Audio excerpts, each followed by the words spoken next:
As someone with limited cooking skills, I've always struggled to find healthy meals that taste good and don't take a long time to prepare. But Factor helps me avoid takeout and ordering in with delicious and nutritious, no nonsense food that's ready quickly. Their meals come pre prepared, ready to eat in 2 minutes, which is perfect for busy lifestyles. And if you want to try this out, head to factor75.com or click the link below and use code ATOZFilm50 and get 50% off your first Factor box and free wellness shots for life. 2 free wellness shots from 3 available flavors for every order while you're an active subscriber. In this video, we're going through my edge rankings for the 2024 draft class. A couple guys to mention that I haven't finalized my grades on. Jalix Hunt out of Houston Christian, I'm a couple games into. He's actually a converted safety, really athletic, really long arms. Seems like more of a raw developmental designated pass rusher. I'm thinking probably an early 5th on him, but I need to watch some more tape before I finalize that grade. And then Iyabi Oki Anoma out of Charlotte, former 5-star recruit, transferred from Alabama. I plan on getting to his tape at some point if I have time. Starting out with the undrafted free agents, my 29th ranked edge rusher is Jordan Strakan out of South Carolina. He's one of my lowest graded players in this entire class. Old prospect, not a great athlete. Watching South Carolina's defense, he just barely made an impact at all and doesn't seem to have much of a pass rushing skill set. Trajan Jeffcoat out of Arkansas has good size, but not a whole lot of pass rushing juice. He'll win sometimes with an inside counter, but really struggles to threaten tackles around the outside shoulder. Decent run defender, and he plays with good effort, but I don't really see much upside there. David Owegbu out of Houston is kind of an edge linebacker hybrid. We'll get into another Houston edge rusher pretty soon, but they would line them up some on the edge, some off the ball, and it wouldn't surprise me if Owegbu ends up playing off-ball linebacker in the NFL. He has long arms. The only athletic testing we got was a 31.5-inch vertical, which is 22nd percentile. I thought he was a decent athlete on tape. He's a high energy run defender. He can use that length to set an edge and separate himself from blocks. I thought his pass rushing tape was pretty underwhelming. He doesn't have much of a power rush, and he really struggles to free himself from contact. He had a nice win with a speed chop against TCU to get a sack, but outside of that, I didn't see much as a pass rusher, and I am kind of interested to see if he could develop into something as a linebacker. Against Texas, he was playing pretty much exclusively off the ball, and he made a few really nice plays in coverage in that game. My 26th ranked edge rusher is Zion Tupuloa Fatui out of Washington. He's just a really good college edge rusher with a high motor, gets a lot of effort, sacks, and pressures, but he doesn't have great size or athletic traits. He's not much of a technician rushing the passer. There's a lot of just wasted reps rushing down the middle of people, doesn't have many counters. I know at one time early in his career he was considered a potential high-level draft prospect, but he never really developed into that, and I'd be surprised if he was more than a rotational special teams type of player. At 25, I've got Braden McGregor out of Michigan, probably the most diverse moveset of anyone we've talked about up to this point. He had some actually pretty exciting flashes throughout the year. There was a really nice double swipe sack against Iowa. He won with just a devastating long arm against Wisconsin. He got a hit with a stab chop against Maryland. If you isolate his best reps, I think there is something to work with there from a technique standpoint, but he's pretty limited athletically, doesn't have great bend or explosiveness. I didn't really see him win at all with power. So with such a small sample size of production and not really overwhelming athletic traits, I don't see too much upside with Braden McGregor. On to the 7th round grades, I've got Houston edge rusher Nelson Caesar at edge 24. He's a little bit undersized with below average athletic traits, but he does have really long arms. I thought he was a slightly better athlete on tape than he tested, especially in terms of explosiveness off the line of scrimmage. He does have really tight hips, and he struggles to finish speed rushes. He's got some different pass rushing moves that he works with. None of them are really that effective. I don't think he's particularly quick or violent with his hands. His bull rush and long arm was decent at the college level, but he would get trapped and put on the ground pretty frequently. And he makes some positive contributions as a run defender. He's instinctive shooting gaps. He's actually pretty forceful with his hands engaging with blocks, but he will just get tossed around against bigger offensive linemen. And then he also played some off the ball, but he didn't really stand out as an off-ball linebacker. I've got the other Michigan edge rusher, Jalen Harrell, at edge 23. He's tall but slightly undersized, pretty explosive. The 37-inch vertical definitely translates to the tape. He uses primarily a ghost move or speed rip to win around the edge, and then he has a really effective inside spin. That's definitely his best pass rushing move. I think he has average bend, and he's not that talented with his hands, so when he's trying to rush around the outside, there's very few times that he's won cleanly and he has a free path to the quarterback. So he's going to have to refine his hand usage to win as a speed rusher in the NFL and to set up that inside spin. He isn't very strong against the run. He can get widened out when he's trying to set an edge. He makes some plays in the backfield. He's quick shooting into gaps. I'm not sure I trust him though as a 3-down edge rusher in the NFL. And then both of the Michigan edge rushers just got shut down at the Senior Bowl. My 22nd ranked edge rusher is Eric Watts out of UConn. He's 6'5.5", 274 pounds with almost 36-inch arms. Really imposing build for an edge rusher or defensive end. And at the combine, he tested with a 36.5-inch vertical, 4.67 in the 40, so some pretty good straight line explosiveness, but the 3-cone and short shuttle times really show up on tape. He is stiff as a board trying to bend around the corner. I actually gave him a slight bump from the combine just because there are clearly some explosive traits in there, but his tape is a snooze fest. It's just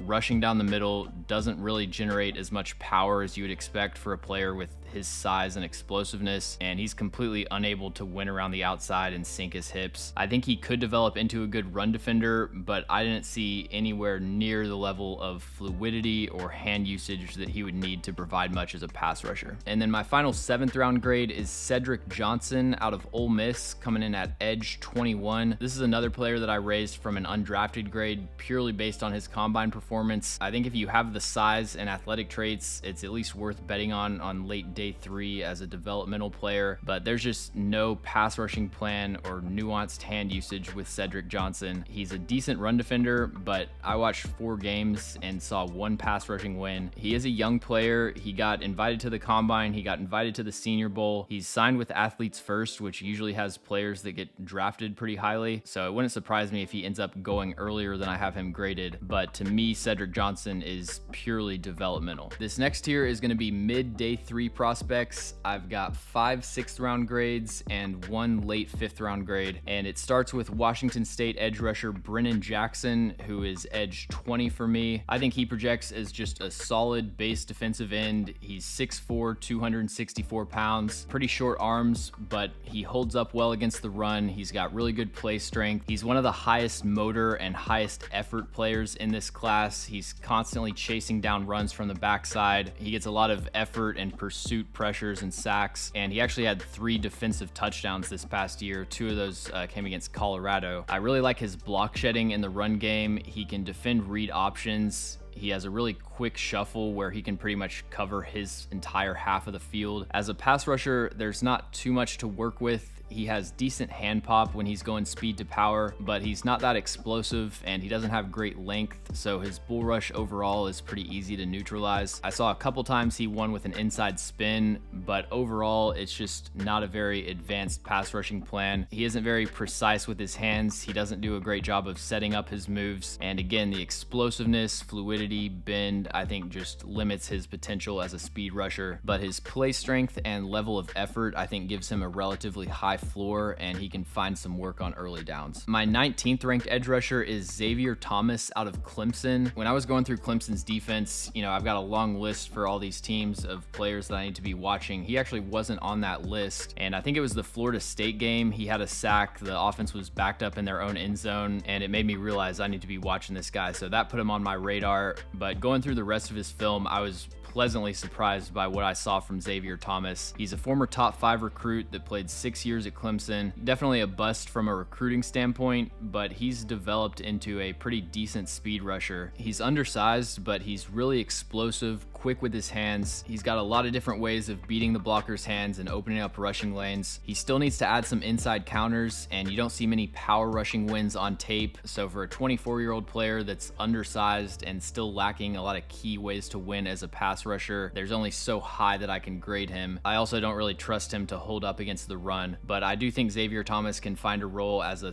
3rd or 4th designated pass rusher. Just put him in on 3rd downs, let him scream off the edge, and try to win around the outside. outside. My 18th ranked edge rusher is Grayson Murphy out of UCLA. His twin brother's also an edge rusher in this class who I have graded higher, but they have a very similar skill set, almost identical strengths and weaknesses. Grayson Murphy is undersized, 6'2.5", just under 250 pounds, 30.5-inch arms, which is 0.2 percentile for edge rushers, but he's fast and explosive, fully developed hand usage and pass rushing moveset. He's got a cross chop, he's got swipe moves, he uses a club swim against the run and the pass. I don't think either of the Murphy brothers are very bendy, but Grayson Murphy especially, the hip tightness is just impossible to miss on tape, and for a speed rusher that's pretty concerning. Anytime he tries to flatten at the top of the rush, he's getting put on the ground. But I really like his explosiveness and technique. I think holding up in the run game and a lack of a power rush are going to be the main things that limit him. At edge 17, I've got Myles Cole out of Texas Tech.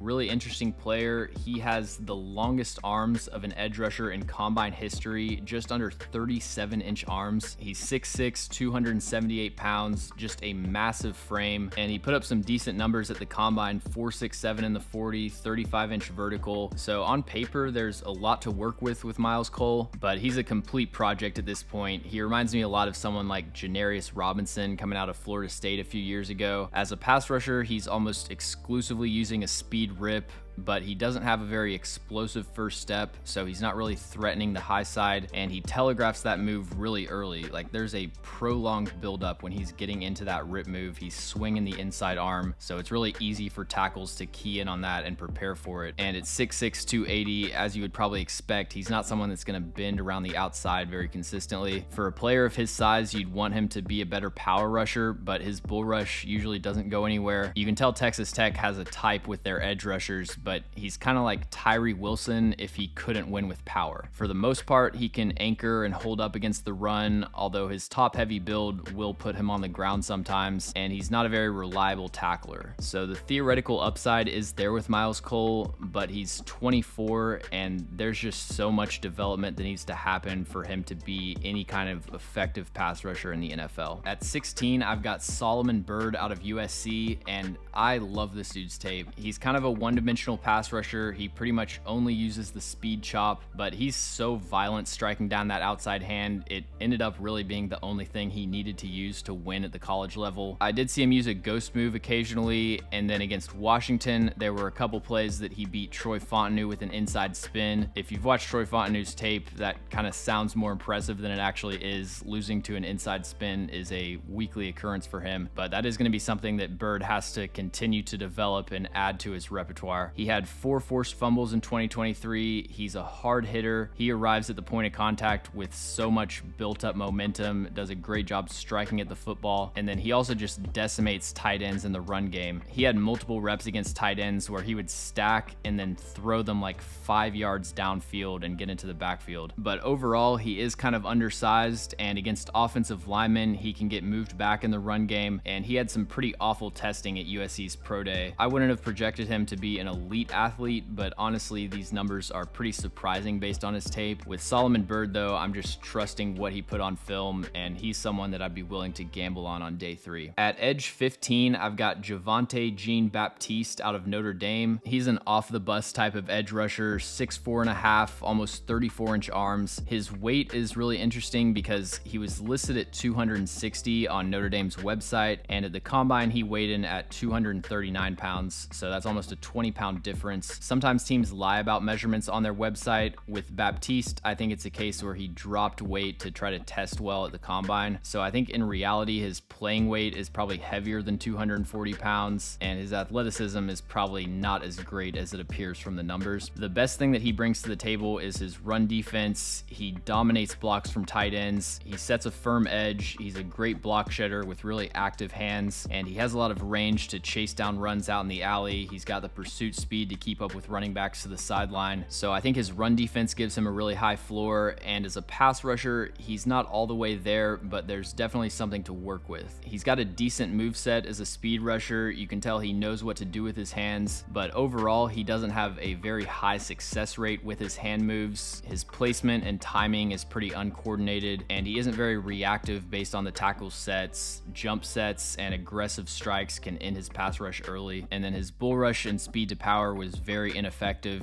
He's upright into initial contact, doesn't really drive his legs throughout the rush. So there's still some development that needs to happen with his pass rushing moves. I wouldn't expect him to be very productive in that phase early in his career, but I think he can be a run defender as a rookie while he develops his pass rushing skill set. My 14th ranked edge rusher is Javon Solomon out of Troy. Unique build. He's about 6'1", 246 pounds, so very undersized, but he's got almost 34-inch arms and massive hands. 10 3/4 inch hands is 96th percentile for edge rushers. He wins primarily as a speed rusher, but if he was able to add more mass, I think he has the build to be fairly effective using speed to power. Most of his wins were just pure speed or like a ghost move or stab chop. He'll use a cross chop or a double swipe move pretty frequently. I didn't think he was very accurate with his hands when he used those moves. There were a lot of times that he would just whiff on the outside hand, and sometimes against the level of competition he was facing, he'd be able to get to the quarterback anyways. But for a college edge rusher, I think he's definitely ahead of the curve with his hand usage, and you combine that with his explosiveness, speed, bend, that has all the makings for an effective speed rusher. He was a lot better against the run than I expected going into his tape. He uses his low natural leverage to his advantage and actually holds up pretty well against down blocks. There are some times that he gets moved when he's trying to set the edge, and I think in the NFL he'll have some more difficulties, but against Sunbelt competition, he was a plus in the run game. And he also makes a lot of plays like shooting gaps and avoiding blocks. He's really good at outpacing backside cutoffs and wedging his way through the B gap on the backside of wide zone. So I think Javon Solomon's going to be a designated pass rusher with some potential to develop into a full-time role. My 13th ranked edge rusher is the other Murphy twin, Gabriel Murphy out of UCLA. He's a slasher that just teleports across gaps and into the backfield. So many different moves at his disposal. Outside of power, he really has the full bag of pass rushing moves. Like I said, there's a lot of similarities with his brother. He's got extremely short arms, 30.5 inches. He doesn't have great bend, which is pretty concerning for a speed rusher. And I think UCLA's defense provided both of them with a lot of favorable one-on-one matchups. They were lined up a lot on the interior against guards and centers, especially on third down, and pretty much all of the chip help and extra attention is going to Laiatu Latu, so they're getting a ton of one-on-ones with slow-footed interior offensive linemen. But the explosiveness, the hand usage, and just the relentless effort that Gabriel Murphy plays with, I really think he can carve out a role as a third down pass rusher. At edge 12, I've got Penn State's Adisa Isaac. He's actually 59th on the consensus board, so I'm a good bit lower on him than most people. In my opinion, he's a high floor, low ceiling type of player. He's got long arms. He's actually 6'4", but I think he plays a lot lower than that. He does a really good job of establishing a low center of gravity and playing with good leverage as a run defender, and he's one of the better run defending edges in this class. He's a good block shedder. He gets his hands inside, controls blocks. He's got chase down speed, really good instincts and play recognition.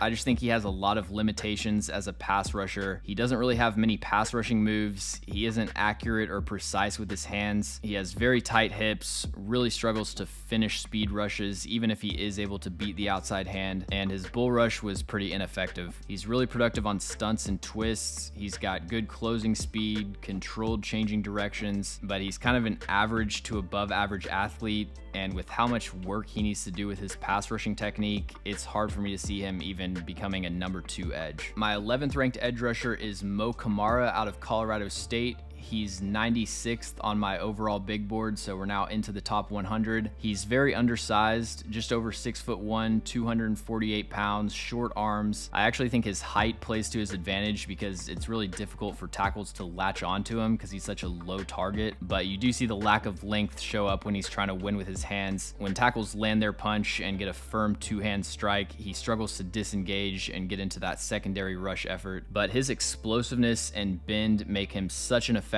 speed rusher. When he's rushing around the outside shoulder, he's so low to the ground. He does a great job of continuing to generate power as he bends the corner. He just gets leverage and forces a tight corner around the outside. He's got a really effective inside out move where he fakes through the B gap and then gets into his speed rush. And then he has some swipes and chops to beat the outside hand. Like I said, his lack of length kind of limits his effectiveness with hand moves, but he's not a one-dimensional pass rusher by any means. He plays with really good effort against the run. run, but he's undersized. He gets moved off his spot when he's trying to set the edge. So maybe not a full-time 3-down player, but there is a lot to like with Mo Kamara as a pass rusher. And at this point, it would surprise me if he didn't go on day 2. At 10, I've got Utah edge rusher Jonah Ellis. He's the son of Utah's defensive line coach. He has a very well-constructed pass rushing plan with a lot of different moves. There's a great video of him at the podium session in the combine talking about his pass rushing plan and how he tries to attack offensive tackles. He's got a chop or a ghost speed rush to win around the outside. Very effective inside spin move. That's why I have him comped to Alex Highsmith. I think he does a great job with the stem of his pass rush of using those initial sets to set up the offensive tackle. If he's trying to rush around the outside, he'll start off with an inside track to kind of compress their set. So I think with his hand usage and motor, he's at a really good starting point. He's another player that I think really struggled with jump sets. If the tackle gave him an early punch, that seemed to knock him off his pace and he wasn't able to regain that momentum. I don't really see him being a great power rusher in the NFL unless he adds significantly more weight. He had some wins with speed to power, but it was a lot less effective against stronger offensive tackles, and he's 248 pounds, so definitely needs to add mass to win as a power rusher in the NFL. In the run game, he was able to shed blocks against tight ends, but I think he is lacking in lower body strength to hold up consistently. So yeah, I think Jonah Ellis had some flashes on his college tape. His production was very dependent on the quality of competition he was facing. He just cleaned up against UCLA's left tackle, for example, who's one of the worst offensive linemen in college football, and he probably needs a year to develop his play strength to become a full-time player. There is definitely potential though. My 9th ranked edge rusher is Braylon Trice out of Washington. He led college football with 80 pressures this past season. He's a heavy-handed, relentless power rusher, really good leg drive and hand pop. He had a very disappointing combine for a lot of people. He was listed at 274 pounds in college, comes in 30 pounds lighter than that. This is another one where I'm assuming he dropped weight for his 40 time, but he only ran a 4.72 at 245 pounds. That didn't really change much for how I view Braylon Trice. I didn't think he was a good athlete on tape. He isn't that explosive. He's extremely stiff. He would either end up on the ground or get washed upfield anytime he tried to rush around the outside shoulder. And he'll use a cross chop or double swipe occasionally,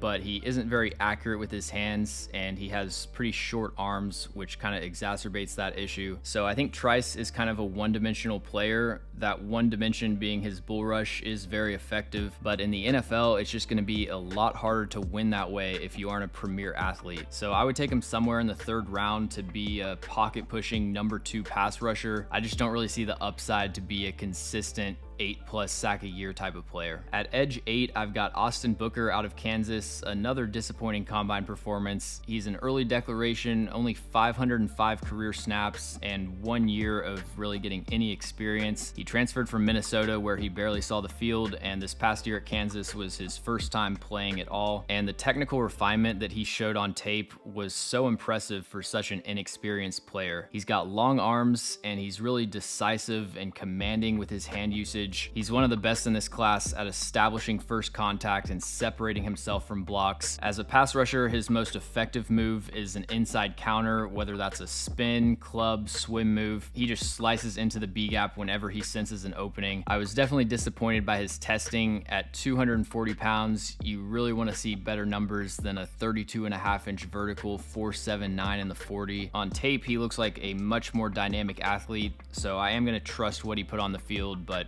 would have liked to see better numbers there. My biggest issues with Austin Booker, number 1 is his weight. In college, he was actually a plus run defender because he's so good with his hands. A lot of times he was able to establish first contact and just deconstruct the block, but when blockers could get into his frame, he's pretty easy to move backwards. He doesn't really have the lower body strength to anchor at the point of attack, and then he also isn't very flexible at the top of the rush. The main ways that he's going to win are with inside counters and power moves. When he would try speed rushes and try to bend around the corner, you really saw that lack of flexibility in his lower half. So he's definitely a boom bust player, but if he can get up to a playable weight, I really think there's true number 1 edge rusher potential with Austin Booker. At edge 7, I've got Marshawn Kneeland out of Western Michigan. He's pretty much built in a lab to be a power rusher in the NFL. He's 6'3", which is on the shorter side, but to win as a power rusher, it's actually preferable to have that natural leverage. 265 pounds pounds with over 34-inch arms. He's got heavy hands at the point of contact. He consistently fires his hands inside and pushes the pocket. I think he has the athletic traits and technical refinement to win with his bull rush as a rookie. Now, I'm not convinced he can be too much more than that rushing the passer. He doesn't really have any hand moves to speak of, and he's not a threatening speed rusher. I see him as kind of like Braylon Trice, but a better athlete, but you can still make a living in the NFL being a pocket pusher. I see Marshawn Kneeland as someone on his best game that's going to get like 8 pressures and then 0 sacks, maybe a cleanup or a pursuit sack in there. He had a 93rd percentile short shuttle. That actually shows up on tape. You see that when he's defending read options, but they would also drop him back into coverage a lot, and he has the slide quickness to dart back and forth in between zones. So I'm a big fan of Marshawn Kneeland. There's actually a lot of people that have him in their top 50. For me, like I said, I just think the speed rushing potential is kind of limited, so I don't really see him being more than a high quality number 2. We're starting off this second tier with Alabama edge rusher Chris Braswell, who I think is a pretty underrated player in this class. He doesn't have great size, but he is very explosive,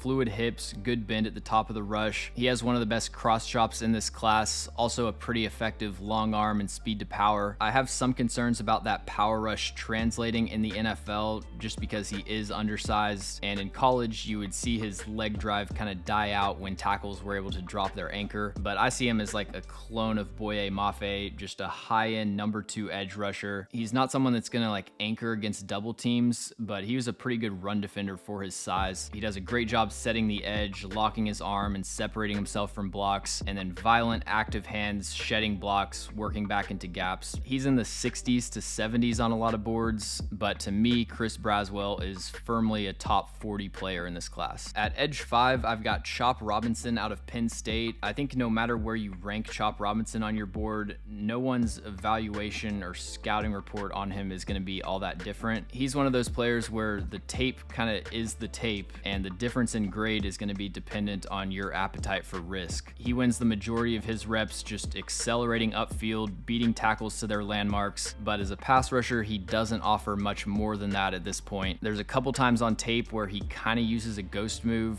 but for the most part, it's just pure speed around the edge. And that was enough in the Big Ten, but in the NFL, tackles are athletic enough to where they can shut you down if you're just only using a speed rush. For Chop Robinson to have success in the NFL, outside of a few splash plays where the tackle undersets or something, he's gonna have to find some way of winning with his hands. So you're basically just taking a gamble on an elite athlete and hoping that he can develop his hand usage and add some technical polish. For me, I have a hard time putting more than an early second round grade on that, but I understand that if he does develop a go-to move, there's definitely a world where he's the best edge rusher from this class. My 4th ranked edge rusher is Darius Robinson out of Missouri, and I could have easily included him in the defensive lineman video. He played defensive tackle in his first few years at Missouri and then moved to the edge in 2023. That was the first year he had any sort of production as a pass rusher. He's 6'5", 285 pounds with really long arms, and even though he is new to playing on the edge, he actually has a refined pass rushing skill set. He's got one of the best swim moves in this class, does a great job of latching the blocker's outside shoulder and pulling through. At his height, I was very impressed with his ability to get low in his bull rush. He's got relentless leg drive, good hand pop, really effective pushing the pocket. And then even though the swim is his go-to move, scattered throughout his tape, you see wins with the double swipe, cross chop, forklift. He actually has some really good hand technique, and I could see him developing into a true technician as a pass rusher. I do think he needs to improve his secondary rush. A lot of times if that first move doesn't work, he's kind of delayed getting into his second move, and you can kind of tell pre-snap he's got like one move that he's planning on using, and he doesn't do a great job adjusting if the pass rusher disrupts his tempo. He's an outstanding run defender as far as anchoring and shedding blocks. He did miss a lot of tackles last year. It felt like a good amount of those were kind of diving tackling attempts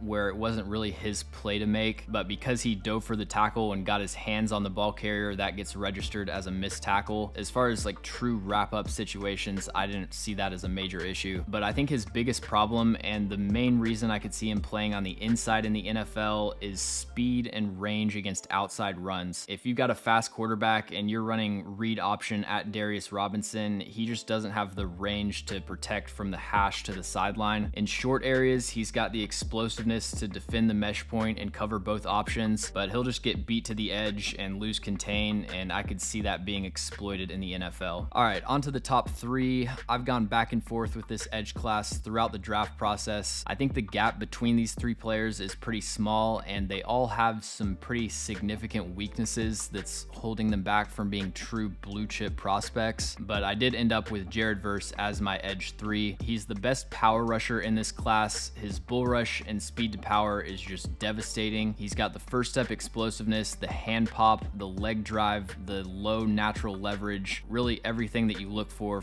an effective speed to power. But I kind of worry about his ability to win with other moves in the NFL. He has a violent speed chop to beat the outside hand, and his hand usage overall is pretty coordinated, but he's very stiff turning the corner. His 7-3-1 3-cone is pretty indicative, and I think there's a chance that he's just a one-dimensional pass rusher at the next level. I was also disappointed by his run blocking tape. He misses a lot of tackles in the backfield. He can get driven backwards and washed out of gaps. He's a decent block shedder, and he plays with a high motor, but for more of a pocket pushing power rusher, you want him to be more solid against the run. My second ranked edge rusher is Laiatu Latu out of UCLA. He's the most technically skilled college pass rusher that I've ever watched. I have in his scouting report that it looks like he practices his cross chop 100 times every night before he goes to sleep. But even more impressive than how polished his hand usage is his ability to react to what the offensive tackle is giving him. I compare it to Red Dead Redemption. They have a power called Deadeye where you press a button and it goes into slow motion and you can get perfect aim on your target. That's what Latu's pass rushing is like. He just has immediate identification of whatever set or punch the tackle's using, and he can transition into any move instantly and exploit whatever the tackle's giving him. I think he's a sudden and fluid athlete. He doesn't have the best straight line speed, and you see that when he's trying to chase down outside runs. He will lose the edge occasionally, but he can bend and flatten his angle. He's got the twitch to bounce between gaps. There are some weaknesses or cause for concern with Laiatu Latu. The first one is the injuries, which is becoming less and less of a concern for me. He also has short arms, and I think that does show up as an issue on tape because he uses so many cross-face moves where he's exposing his chest. When tackles can latch on and secure contact, that can end his pass rush pretty early, and there are times that tackles can establish early contact and he struggles to free himself and disengage. He doesn't have much of a power element as a pass rusher, really only a couple examples on tape of him winning with a bull rush or speed to power. And then my biggest problem with Laiatu Latu is how pedestrian he looked against the best competition that he faced. Throughout his dominant tape, it's a lot of cleaning up on terrible offensive tackle competition. Coastal Carolina, Colorado, the right side of USC's offensive line, Stanford. He's dominating a lot of tackles that won't play in the NFL and honestly shouldn't be playing in the Pac-12. And when you isolate his reps and just watch him against NFL caliber competition, it's so much less impressive. Against Talise Fuaga, Jordan Morgan, and Jonah Monheim from USC, who will be in next year's class, he probably had 30 one-on-one matchups with those offensive tackles and 1, maybe 2 true wins. So in the NFL, when he's going up against tackles that don't just freeze and crumble into dust anytime they see a cross chop, I think it's going to be a lot less dominant, and you're going to see him get hung up by some tackles that actually know what they're doing with their hands. But there's also a lot of bad tackle play in the NFL, and Latu's someone that I think can exploit that and be a productive player. And my number 1 edge rusher is Dallas Turner out of Alabama. Out of this top 3, he is the high ceiling, low floor prospect. It's a very similar conversation to Chop Robinson, although I do think Turner has a higher floor. If I had to guess out of this top 3, I would actually project Turner to have the fewest pressures and sacks as a rookie. He has elite speed and explosiveness, but he doesn't actually win as a high side rusher that frequently. Most of his wins on tape come from a long arm or speed to power or an inside counter. Both of those are really effective moves for him. I think especially the inside counter should translate immediately to the NFL. He's able to get upfield and then dart into that B gap in the blink of an eye. The power rush, I I think will be effective eventually. It's just hard for me to project a 247-pound edge rusher to win with a bull rush that frequently as a rookie. He's got the first step, he's got the length, but I think ideally he can add some more mass and play strength. But his technique beating the outside hand is just very underdeveloped at this point. He's disjointed and inaccurate whenever he tries to chop or swipe around the edge, and his bend is okay, but there is some hip tightness when he's trying to turn the corner. So despite the fact that he is a great athlete, I don't really see him being a great speed rusher, at least early in his career. He has the ceiling of a top 5 edge rusher if he can add some pass rushing moves and become a true triple threat as far as winning in all 3 directions. He could be the type of player that just takes over games, but I think the more technically nuanced tackles in the NFL are going to have a pretty easy time neutralizing Dallas Turner as a rookie. That's going to do it for the edge rushers. I do have Brandon Dorlus out of Oregon as a defensive lineman, so I will talk about him in a future video. Thanks for watching. If you enjoy the video, make sure to like and subscribe. Also, let me know in the comments any NFL draft prospects that you'd like me to cover. And if you want to see my full draft board as an interactive filterable table, I've got that up at A to Z sports.com. The link to that is in the description.